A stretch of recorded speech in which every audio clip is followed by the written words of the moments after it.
Hello दोस्तों, medicals में आपका स्वागत है। आज मैं आस्कोरिल सिरप के बारे में जानकारी देती हूँ। जानकारी देने से पहले मेरी विनती है, प्लीज़ मेरे चैनल को सब्सक्राइब कर दीजिए।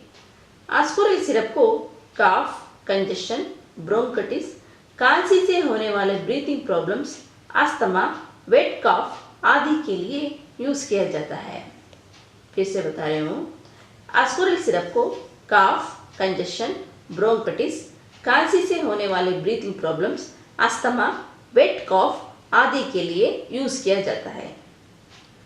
आस्कोरिल सिरप को ग्लेनमार्क कंपनी मैन्युफैक्चर करता है।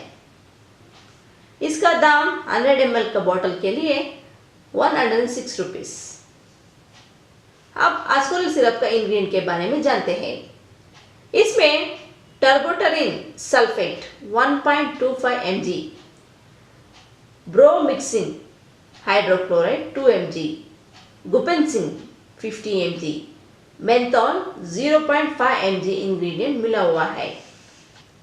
ये ingredients cough, common cold, asthma, congestion, bronchitis, breathing problem को कम करता है। फ्रेंड्स, आस्कोरिल सिरप बलगम को पतला करता है और ब्रीथिंग को इजी करता है। इससे खांसी जल्दी ठीक होता है। फ्रेंड्स, इसका डोसेज डॉक्टर से फिक्स करें।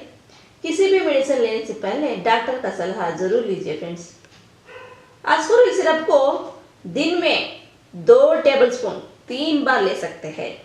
फिर से बता रही हूँ, आस्कोरिल सिरप को दिन में 2 टेबलस्पून 3 बार ले सकते हैं।